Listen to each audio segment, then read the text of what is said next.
तो नमस्कार, आदाब, सत श्री अकाल। कैसे हैं आप? उम्मीद करता हूं आप लोग सभी स्वस्थ होंगे। इस कोरोना काल में भी आपने अपने परिवार को भी अच्छे से संगठित कर रखा होगा और आपने अपने बचाव के लिए हर संभव प्रयास किया होगा। मेरा नाम अरुण यादव है, एडवोकेट अरुण यादव। मैं बेसिकली इटावा से हूं। मैं एमबीए लॉ ग्रेजुएट हूं और मैं यहाँ यदुवंशी कल्याण ट्रस्ट में प्लानिंग एंड डेवलपमेंट को हेड कर रहा हूँ। बेसिकली प्लानिंग एंड डेवलपमेंट यहाँ जो जैसे अपना भारत सरकार का नीति आयोग है, उस उद्देश्य से यहाँ स्थापित किया गया है। इसका बेसिकली यही उद्देश्य है कि हम अपनी जो यदुवंशी कल्याण ट्रस्ट की जो डिफरेंट डिफरेंट विंग्स हैं, उसको उनके बीच सामंजस्य कैसे बिठाएं, एक दूसरे को कोऑर्डिनेट कैसे करें। यानी एक तरीके से हम दोनों हम सारी विंग्स के बीच एक इन सारी विंग्सों के बीच हम लोग एक पुल का काम करने का काम कर रहे हैं। जैसे कोई प्लानिंग करनी है, उस प्लानिंग को कैसे एग्जीक्यूट करना है, इम्प्लीमेंटेशन का प्रोसेस क्या रहेगा, नई नई चीजें एक्सटर्नल कैसे लानी है, इंटरनल हम लोग अपने आप के काम कैसे करना है।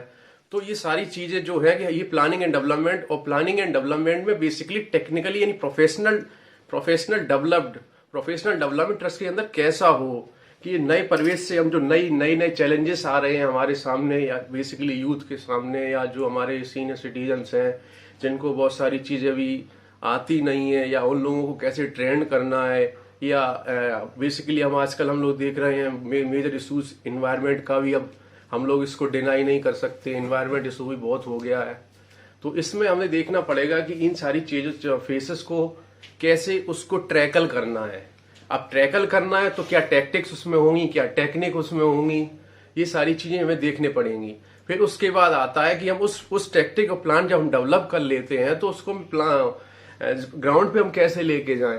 क्योंकि बेसिकली ऐसा होता है कि हम लोग बना तो लेते हैं लेकिन उसके इम्प्लीमेंट करने का तरीका नहीं होता है, या उसके इम्प्लीमेंट करने का कोई प्रोसीजर नहीं होता है, या फिर उस पर नीचे जाने का कोई काम नहीं होता है। तो ये प्लानिंग एंड डेवलपमेंट कमेटी है, इसमें सारे प्रोफेशनली और टेक्निकली इक्विपमेंट, एक तरीके से जितने engineers, doctors, environmentalist, socialist, scientist, जितने भी लोग हैं वो बेसिकली इस ट्रस्ट में, इस विंग्स में आते हैं और अपना योगदान देते हैं। तो जैसे कोई मैं अभी एक सिंपल सा एग्जांपल देता हूं। तो जैसे अभी हम लोगों ने इन्वायरमेंट से रिलेटेड एक प्रोग्राम यानी कैंपेन ड्राइव चलाया था, जिसमें हम लोगों ने बेसिकली प्लांटेशन पे काम किया है। तो उसमें बहुत अच्छा रिस्पॉन्स रहा है। ये समझ लिए कि एक रिकॉर्ड हम लोगों ने यदुवंशी कल्याण ट्रस्ट ने एक रिकॉर्ड बनाया है, जिसमें ये उम्मीद से ज्यादा लोगों का रिस्पॉन्स हमें वहां मिला है। क्योंकि एक इन्वायरमेंट से कंसर्न एक ऐसा इशू बन गया है कि आदमी हो या नौजवान हो या बच्चा हो या कोई सीनियर सिटीजन हो, एक इन्वायरमेंट एक ऐसा कंसर्न बन गया है कि उसके बारे में हमें सोचना ही पड़ेगा। जैसी हमारी सरकारें होती हैं, उनके बजट में या उनके मैनिफेस्टो में अभी तक दूर दूर तक कहीं भी, उनके बजट में देख लें, उनके इन्वायरमेंट वो मैनिफेस्टो में देख लें, या किसी और भी चीज, उनकी जो कंट्री डेवलपमेंट पॉलिसीज होती हैं उनमें कहीं भी इन्वायरमेंट का अभी तक जिक्र है ही नहीं।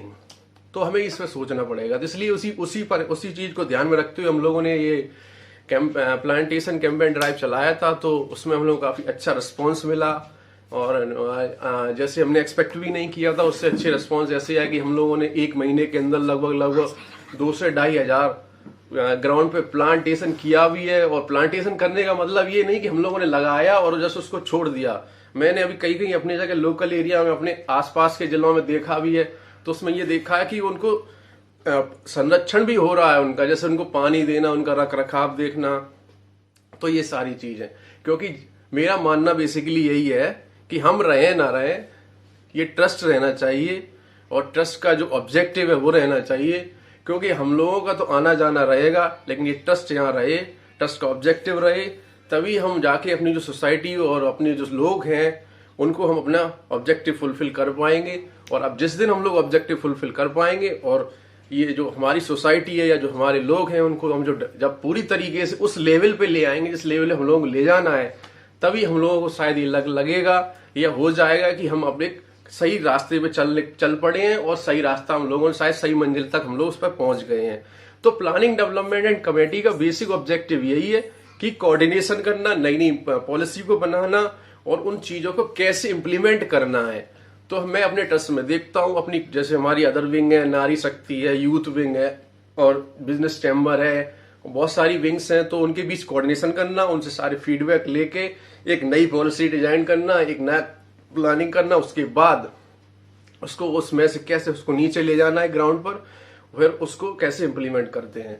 तो इस चीज को देखना है और इसी उद्देश्य से हम लोग सारे लोग लगे हैं। जैसे हमारे राष्ट्रीय अध्यक्ष डॉक्टर अनिश यादव, हमारे जैसे भी आप यूथ विंग के राष्ट्रीय अध्यक्ष अमित यादव, महासचिव अनुज यादव, जितना भी यंगस्टर है, संदीप यादव, प्रवीण यादव, और जितने भी यंगस्टर हैं, डॉक्टर सौरभ यादव, वो बड़े अच्छे से बड़े वेल कोऑर्डिनेशन के साथ वो हम लोग इस पर काम कर रहे हैं। और हम लोगों का ऑब्जेक्टिव वही है कि ट्रस्ट केवल एक गांव देहात या डिस्ट्रिक्ट में ना रहे, पूरी कंट्री में जाए। कंट्री के बाद हम इंटरनेशनल लेवल पर भी ले जाने का सोच रहे हैं। तो ये सब पॉसिबल तभी हो पाएगा जब हम आप सबसे उम्मीद करते हैं कि एक कोऑर्डिनेशन के तहत एक वेल ट्रेंड तरीके से इसको चलाएं और इसके ट्रस्ट के ऑब्जेक्टिव को फुलफिल करने के लिए एक डिजायर ऑब्जेक्टिव यानी गोल अचीव करने के लिए हमें अपने टाइम से यानी टाइम रहते हुए और वेल इन डिसिप्लिन वे इसको ग्राउंड पर ले जाने का काम करें। तभी हम इस चीज में अपने ऑब्जेक्टिव में हम पास हो पाएंगे। थैंक यू, धन्यवाद।